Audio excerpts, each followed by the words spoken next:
अब और अच्छी गाड़ी खरीदनी है, लोगों को भी सफल कर रहे थे इस बिजनेस के अंदर।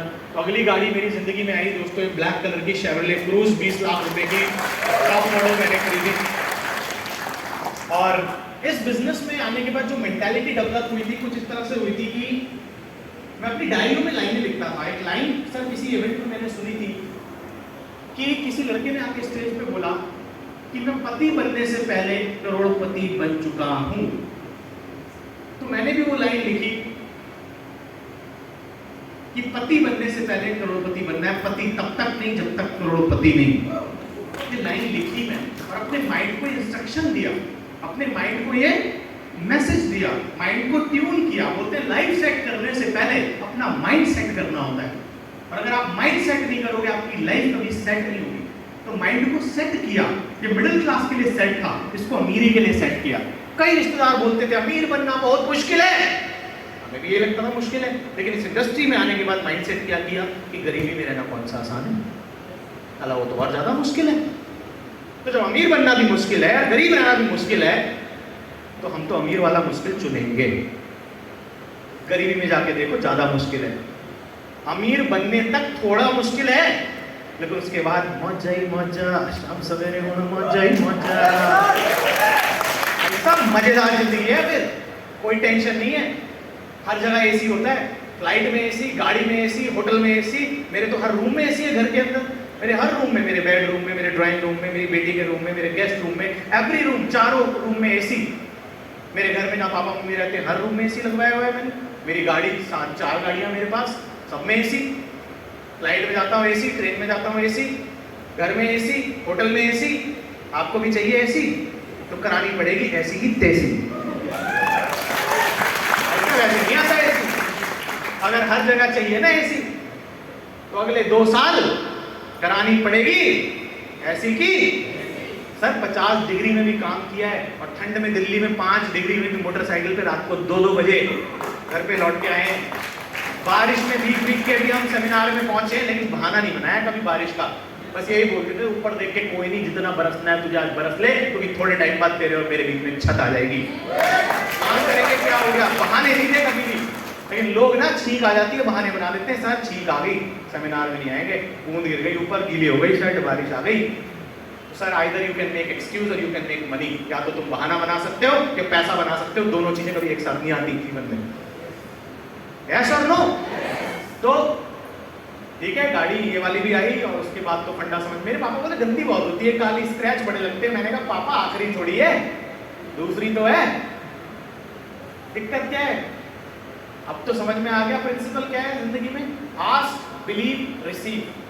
भगवान से मांगो, उसको लिखो, उसको लक्ष्य बनाओ, यकीन करो, मेहनत करो, काम करो, भाई सब सारी कायनात उसको आपसे मिलाने में एक हो जाएगी अगर आप उसकी कीमत चुकाने को तैयार हो। कोई भी आपका सपना पता है क्यों नहीं पूरा होता? इसलिए नहीं क्योंकि वो सपने पूरा करना आपके बस में नहीं है। वो सपना पूरा इसलिए नहीं हो पा रहा क्योंकि सर आप वो सपना देख ही नहीं रहे। सपना पूरा ना होने की सबसे बड़ी वजह यह है सपना ना देखना। देखने तक का चैलेंज है, आप में बस वो लिखने तक का देर है कि ये वाली गाड़ी खरीदनी है, बिलीव करने की देर है। मैं हकीकत बता रहा हूँ सर, मैं अपनी जिंदगी से आपको बता रहा हूँ। आपका माइंड भी बिलीव नहीं कर पा रहा, यकीन नहीं हो रहा इसको कि भाई साहब हमारी भी जिंदगी ऐसी हो सकती है, हम भी मैडम के साथ सिंगापुर जाते हैं। मैं तो तेज पूरी सोचा,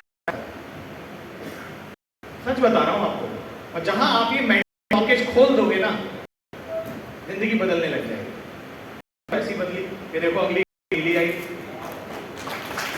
फादर है, मैंने फादर को 2010 में वो जो जमीन का वो जो टेक केयर करते थे वो छुड़वा दिया उनको, और ठेके पे बटाई दी। और आज मेरे फादर पिछले 12 साल से लॉयर की प्रैक्टिस कर रहे हैं, अपनी मजे ले रहे हैं, enjoying his life. My father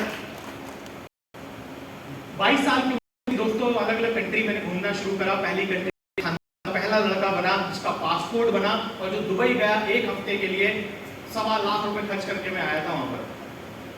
1.25 lakh रुपए में साल में भी कमा पाऊंगा कि नहीं मैंने कभी सोचा नहीं था, लेकिन इस प्लेटफॉर्म में आने के बाद दुबई जैसी कंट्री घूमना शुरू किया। शादी से पहले, पति बनने से पहले मैं करोड़पति बना दोस्तों। 25 साल की उम्र में इस बिजनेस में, 20 में मैंने शुरुआत की। 2 साल बड़ा स्ट्रगल था, लेकिन उसके बाद पीछे मुड़ के कभी देखा नहीं।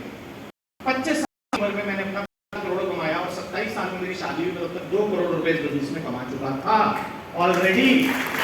27 साल की उम्र में मैं करोड़पति, मल्टी करोड़पति बना और मैं सिंगापुर लेके गया अपनी मैडम को 14 फरवरी वाले दिन। बहुत छोड़े बाबू, बहुत 14 फरवरी छोड़े मैंने, मीटिंग करी, काम किया।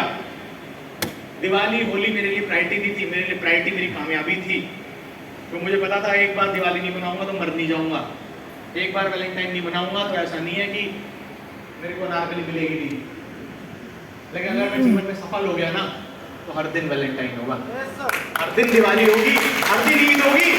अगर मैं सफल हो गया तो सफल होना मेरी प्रायोरिटी थी, लाइफ पार्टनर मेरी प्रायोरिटी नहीं थी, लाइफस्टाइल मेरी प्रायोरिटी थी। क्योंकि अगर मैंने अपनी लाइफस्टाइल बना ली, लाइफ पार्टनर होगी तो लाइन लगेगी। अगर लाइफ पार्टनर के पीछे भागता रहा ना, तो मुझे लाइफ पार्टनर के पीछे मैं भाग रहा हूँ, उसके बच्चे मुझे मामू बोलेंगे एक दिन। नहीं बोल रहा? नहीं अगर यकीन हो तो कई यहाँ तजुर्बेदार बैठे, उनसे पूछ लेना। कई तजुर्बेदार बैठे हैं तो चाहते तो किसी और को थे जिंदगी में, उनके बच्चे टकरा के आज मामू बोल देते होंगे तो बड़ा बुरा लगता होगा कि मेहनत नहीं करी जिंदगी में सही समय पे, सफल नहीं हुए सही समय पे। अगर सफल हो गए होते तो भाई साहब बातें कुछ और होती। यस और नो? आज यहाँ शादीशुदा कितने लोग हैं मैं देखना चाहता हूँ। आप लोगों से बात करने का टाइम आ गया। मैं मर्दों की बात कर रहा हूँ जो पति।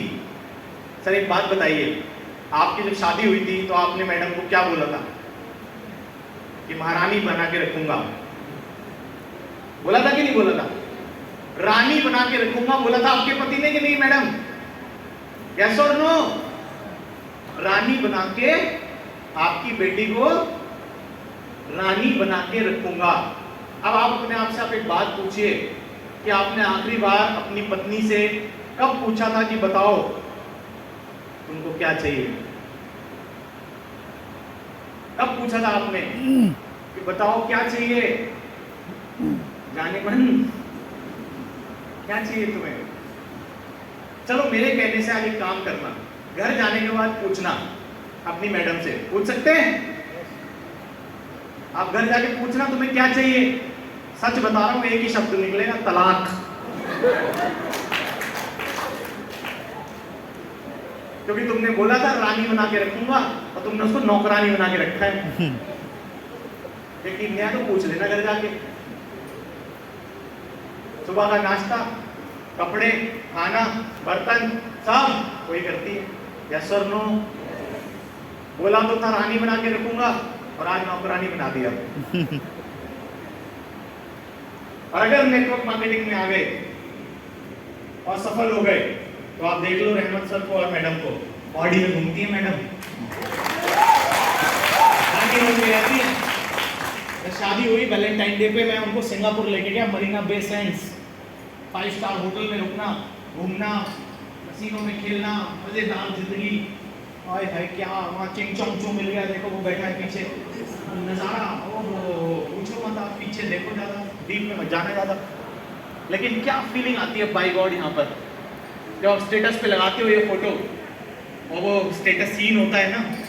मैं तो देख रहा था लगा के स्टेटस पे सीन हुआ कि नहीं हुआ, सौरभ त्यागी ने देखा कि नहीं। और भाई साहब जैसे सौरभ त्यागी ने देखा ना, कलेजे को ऐसी ठंडक मिली मेरे, यस ऐसी फीलिंग आई मुझे, यस आई डिड इट। ये जो एक मोमेंट था ना, इसके लिए तो मैं कितनी भी मेहनत कर जाऊँ, आप नहीं कर सकते। जस्ट इमेजिन, ये एक मोमेंट अपनी मैडम के साथ सिंगापुर में मरीना बे सैंड के ऊपर आप बैठे हो, और भाई साहब वो जो रिश्तेदार हैं बोले भाई साहब जिंदगी तो तुम्हारी है, हम तो बस काट रहे हैं। यस और नो?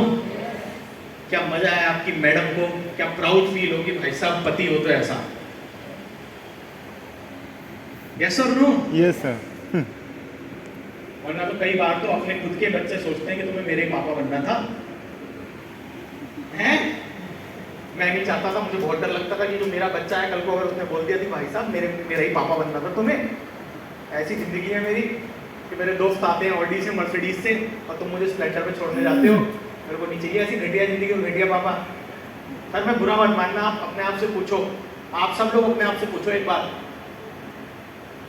आप में से कितने लोग हैं जो बड़े होके जो अभी यूथ हैं वो बनना चाहते हैं जो आपके पापा हैं? आप बड़े होके वो काम करना चाहते हैं जो आपके पापा करते हैं? कोई नहीं करना चाहता, मैं भी नहीं करना चाहता। अब आप सोचो, जब आप खुद ही वो काम नहीं करना चाहते तो आपके पापा वो काम मजबूरी में कर रहे हैं, इसका मतलब यस और नो? अब दूसरा सवाल है, जब ये सवाल आज से 15 साल बाद इसी ऑडिटोरियम के अंदर कल को मेरी बेटी आएगी सेमिनार लेने, शनाया गौड़, तो ये सारा जो साम्राज्य है वही तो संभालने वाली है, जनरेशन बिजनेस है। तो मेरी बेटी आएगी और आपके बच्चे बैठे होंगे, कोई ना कोई तो ज्वाइन करा ही लेगा, है ना? और वो पूछेगी, सब बच्चों से पूछेगी कि आप में से कितने लोग बड़े होके वो करना चाहते हैं जो आपके पापा करते हैं? उनका हाथ खड़ा नहीं होगा, सीसीटीवी कैमरा लगवा देंगे हम यहाँ पर, और आप उसका लाइव टेलीकास्ट देखना, कैसा लगेगा आपको जब आपका बच्चा हाथ खड़ा नहीं करेगा ये सोच के कि मुझे ऐसी घटिया जिंदगी नहीं चाहिए, तो आपको कैसा लगेगा?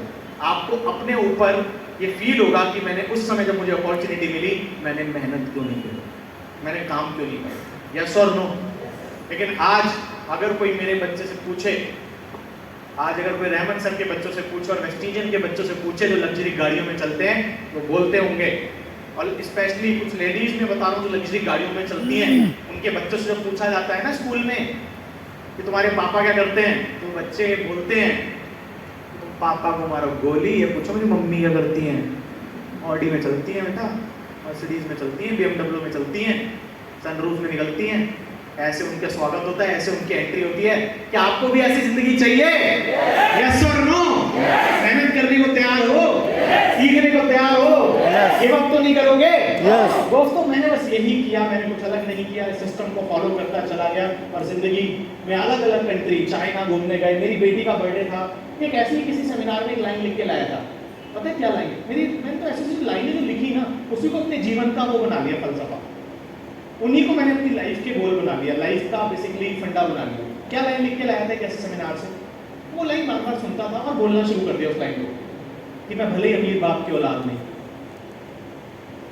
दोस्तों आप मानो नहीं मानो, शब्दों का आपकी जिंदगी में बहुत असर होता है। शब्दों से आपके विचार उत्पन्न होते हैं, विचार थॉट्स पैदा होते हैं, थॉट्स आपके ब्रेन में जाते हैं, ब्रेन आपकी बॉडी को इंस्ट्रक्शन देता है। सीधे सीधे संबंध है आपके शब्दों का आपकी जिंदगी से। आपकी जिंदगी गरीबी से भरी है क्योंकि आपके शब्द गरीबी से भरे हैं।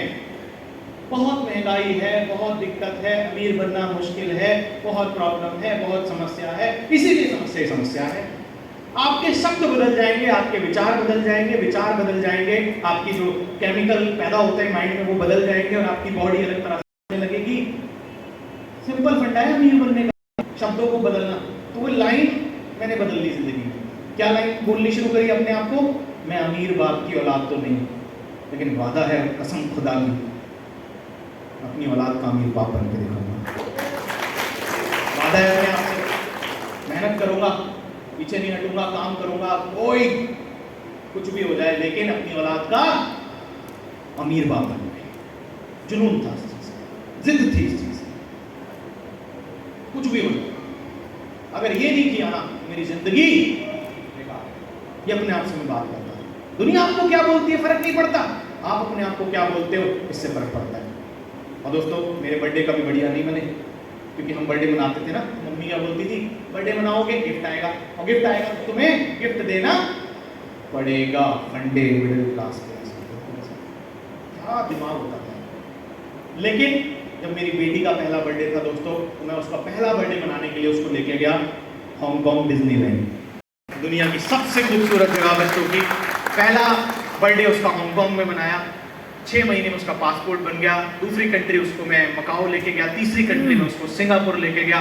वो तो बहुत लॉकडाउन हो गया बीच में ना, अभी तक तो आधा दर्जन कंट्री हो जाती शनाया की, जिसकी उम्र अभी मात्र 5 साल, she just 5 years right now.